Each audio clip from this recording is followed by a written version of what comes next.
Do it again.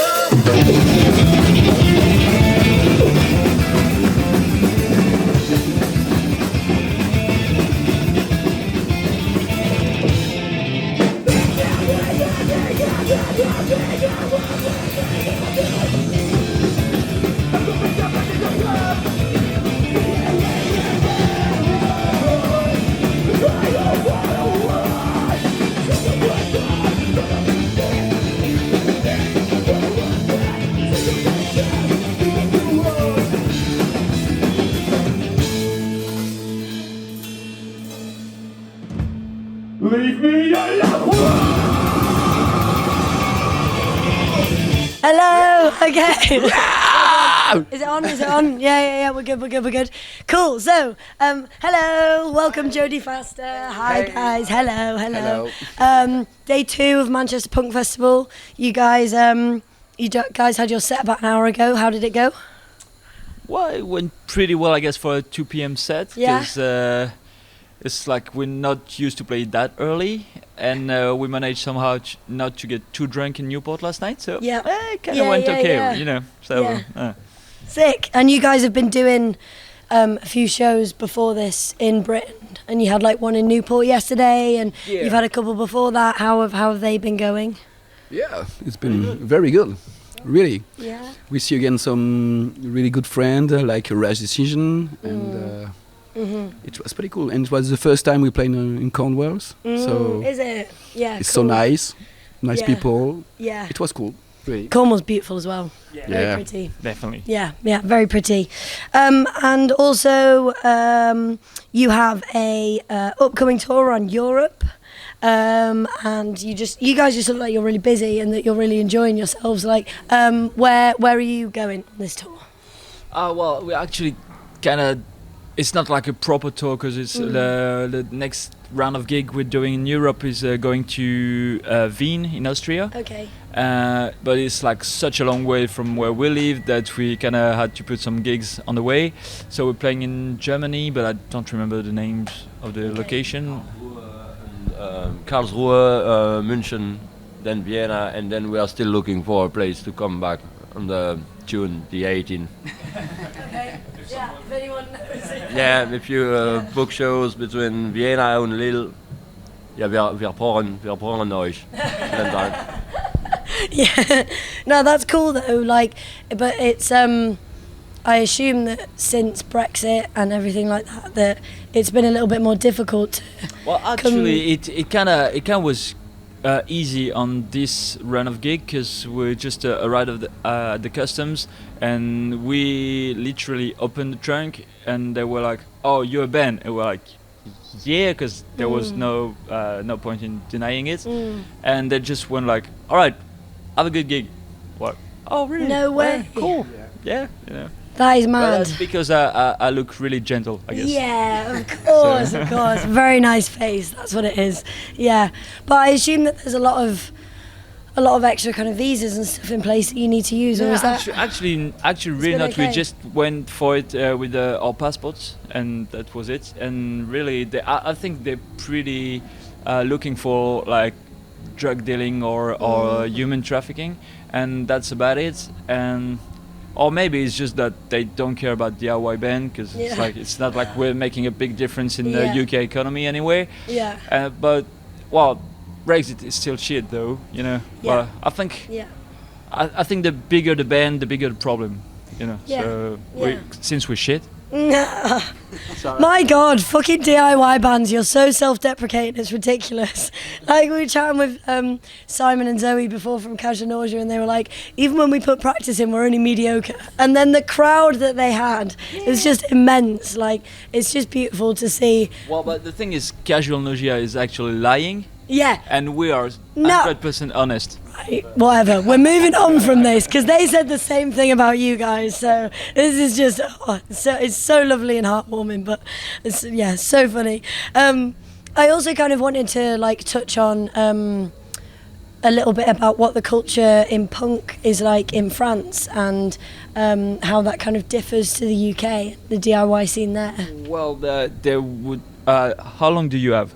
Let's go, we've got time, it's fine. Yeah, well, because I need to get less sweaty from casual nauseous. It's fine. I'm happy sitting. well, the thing it would take literally hours to list the differences between UK and France, but yeah, long story short, let's say that we kind of have lots of great bands, like really great bands at the moment, and there are like several cities in France at the moment where lots of good bands are coming from. Lille is one of them, actually. We can say it like it's not because we're from there, but it's just like the way it is. We have like tons of good bands in Lille, and well, I think the main difference would be that it's more. I kind of feel that it's more of a subculture in France because we don't have like many venues. We don't have like many big festivals like MPF, and it kind of still is like there are many small group of people in every town doing punk shows and stuff, but it's more hidden in It's a way very small, underground. Yeah. But the thing, at the same time, there are people showing up to gigs, like a lot of people, but there are always like secret gigs or really tiny venues, or like that one DIY venue that keeps going after like so many years, but it's like one per city. So and I think like UK have a lot more musical culture, including punk. So people are way more used to. It's not weird to be in the punk band in the UK, while in France it kind of is like you kind of are like that rare little bird that no one has seen before, and you're like, oh, you're playing in a punk band. Yeah. That's weird. Yeah, like, okay. Well, it's no, not really actually, but well, Yeah. So. Yeah. That's all good. Also, just like adding on to that, what is the kind of safe space stuff that you have going on? Because here in Manchester, especially Manchester Punk Festival, we've realised that like there's a lot of loads of bands have been talking about keeping people safe and looking out for minorities and younger people, and not touching people without their consent. Is that something that is talked about a lot in France, or is that kind of not? It is. Yeah, it is. It is. We've had some pretty shitty stories going on in France. We've had some really meaningful bands being like accused of some behaviors. Yeah. And the thing is, it went pretty bad, really, because it wasn't actually like a time that could have been spent like working it through and just finding like actually take time to think over it and find solutions and just discuss the matter that is real difficult to discuss, I guess, and it kind of went to an online battle of just like people taking sides, and like really it kind of went like two separate ways that you in the general opinion, I mean, like either you support the victim or you're an asshole, like supporting rapists and stuff. Yeah. But the thing is, we kind of felt like not that it needs an in between kind of line, but It's not the always thing as is, clear-cut.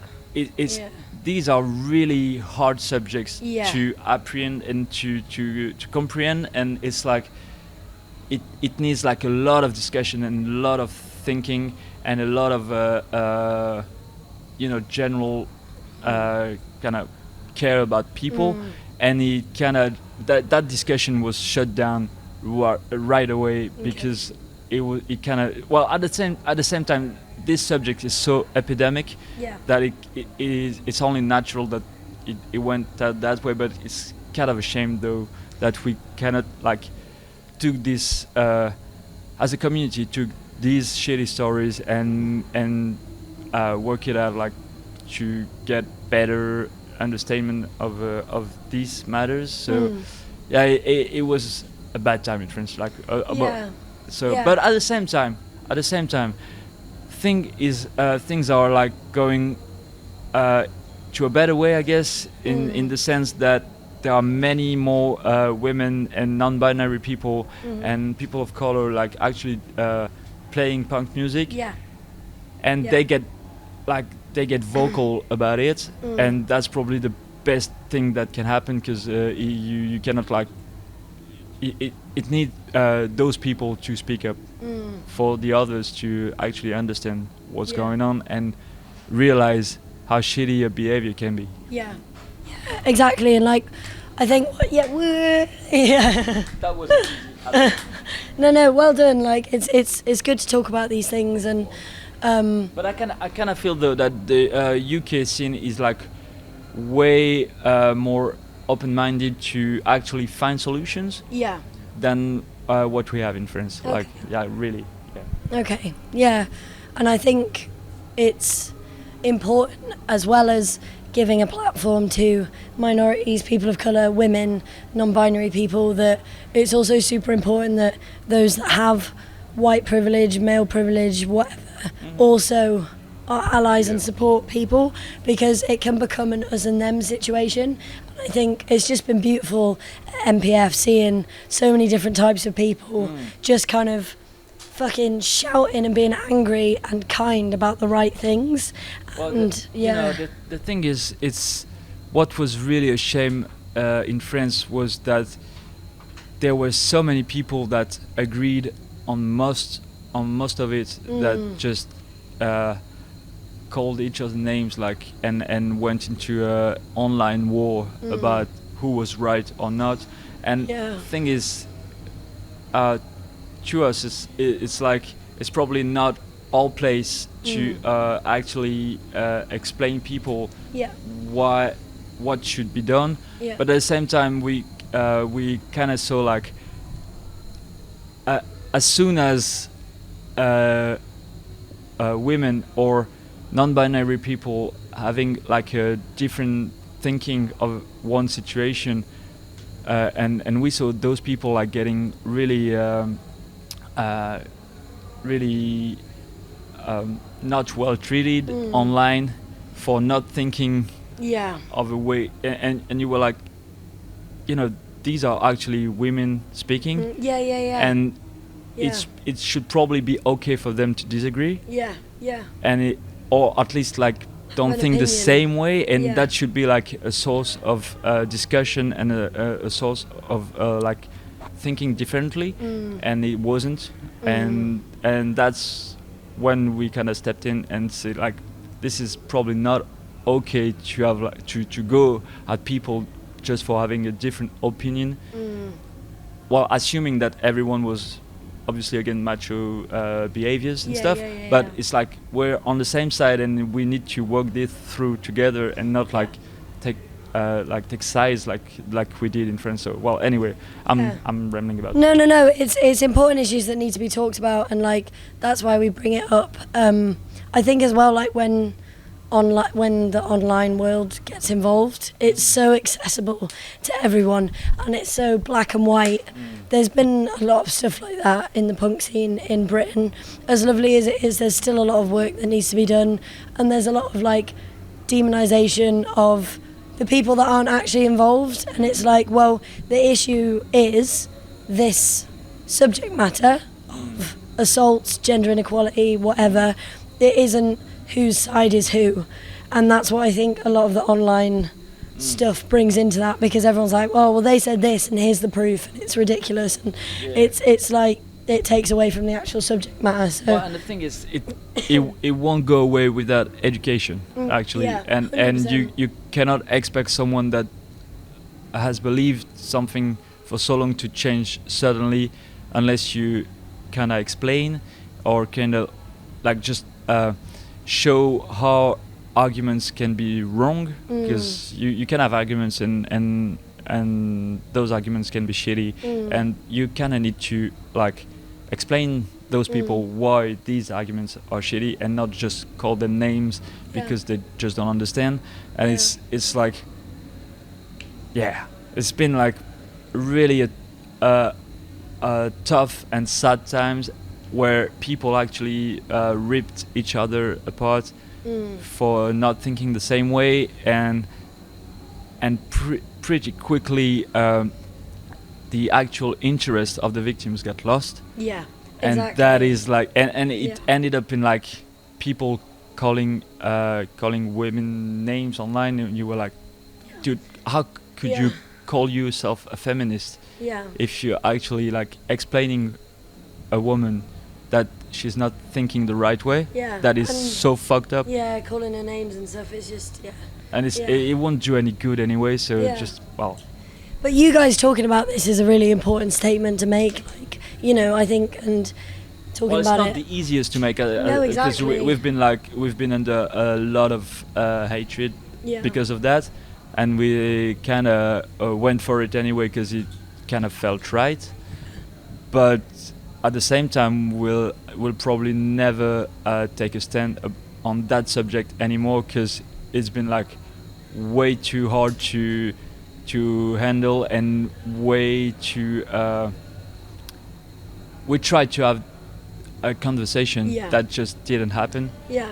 So it's probably better that we just shut up and Yeah. let actual people concerned Yeah. take over it and just. Yeah. And it detracts from the subject when it becomes about you guys as a band and as people. It detracts from like, well, this is the fucking issue. But Yeah. it really was like we stepped in, and then we kind of not regret, but what we said and done have been like shown as like a bad example, and we were like, that's probably missing the point really. Yeah. And so we kind of just adjust things and made our position clear, and we actually got a lot of support from people, women included and non-binary people included, telling, oh, that's actually good to read, because this voice is not these words are not heard enough, and it's good that you guys actually tell them. But at the same time, it wasn't our place, and I frankly think it was kind of a mistake to us as a band. As an individual, I'm like, we were right where we think we should have been. Yeah. But as a band, it was probably the biggest mistake we ever did. But Yeah. you know, I mean- that at the same time, you cannot just think about things and try to make things change and not And like not do it in your actually, life. yeah, Yeah. actually take Yeah. a stand when it needs to be done. So Yeah. No, I think and there's lessons to be learned and things that you might do differently in the future, but like you stood up for what was right, and that's basically what punk is about. well, I don't know if we've stood up for what was right, but we stood up for what feels right to us, and it's like a big difference that probably many people should probably get around with. You know, like it's these are really complicated matters, and these are really there is no like one good way around it, and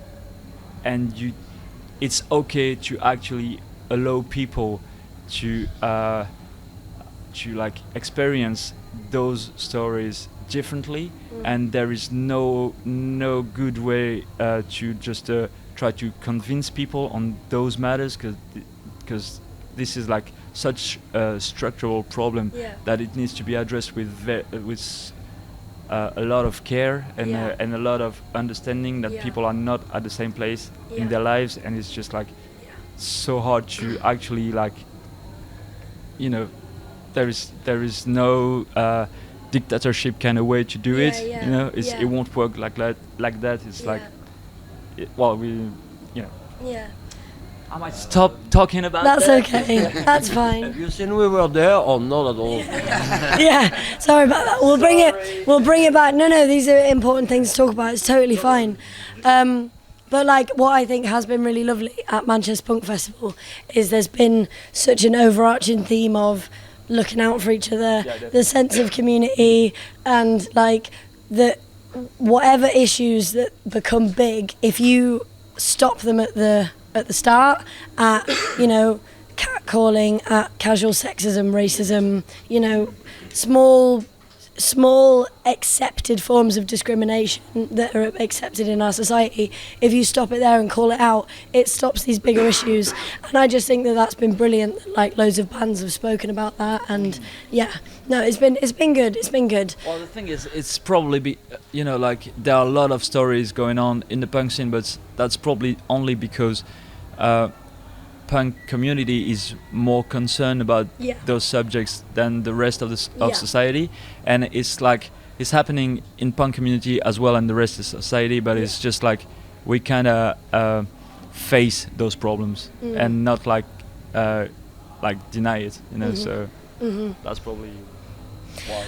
Let's also get talking back about your band. So just one I wanted to just bring it to is, do you think that you as like JODIE FASTER have overarching themes that you talk about or subjects that you talk a lot about in your songs? Because I just think it's fucking class, like 19 minutes of music with 17 songs. It's great. It's like, what subjects do you pack into that? Like, does anyone here have anything to say as well?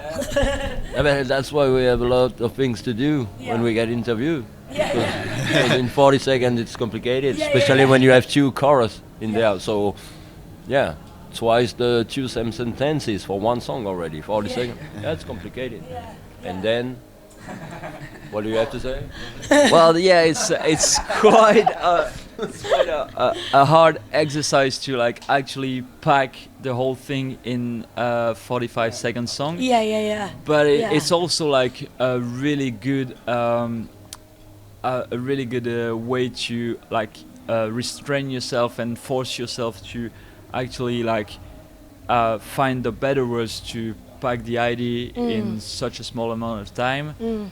And so we kind of try to write some good choruses and some good words that are like efficient. So it's definitely efficient. we'll try to, but it's like we try to write some good songs and have like that message as clear as we can at the same time, which is not clear. It depends what else.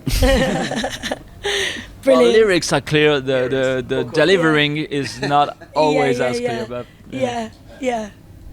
Not like Youth Avoiders, play just like 30 seconds more than us, but we say a lot of things and I don't get anything about what we're talking about. Yeah, lots of different styles. Now that's brilliant, lovely people. I think we've run out of time with that interview, but it's been so nice, like getting to know you guys and chatting. And I'm so glad the set went well. And I hope that because you guys have got a gig tomorrow somewhere else. Brixton. Yeah, man. Well, I hope that goes well.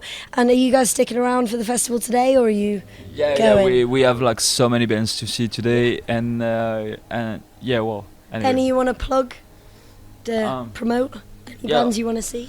What I would really want to stress out is that we played that really new venue in Newport last night called the Cab, which is like they made like a really community center around punk ethics, and they really managed to do something beautiful that really is rare in Europe, and especially in the UK where the pub culture is so strong, and you can have these German feelings of like grouping people together and mixing generation, and that was like such a cool place, and I hope it will set an example for the rest of the UK, because these people are really doing a fucking great job. Amazing. Sick. That's cool. And shout out That's cool, and that's shout out to MPRV News. Sick. Nice one, peeps. Well, enjoy the rest of your day. It's been lovely to meet you all, and I hope the gig goes well. Do you think Jay speaks better English now, or was it better? Every time your English improves. Yeah.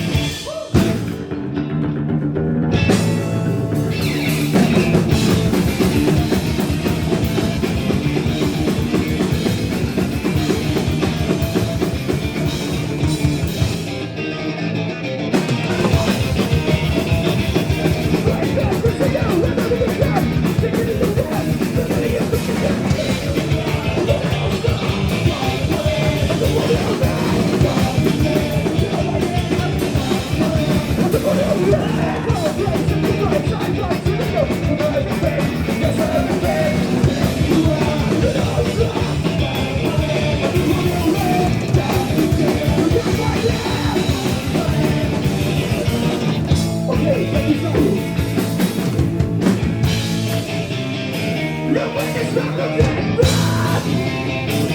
going to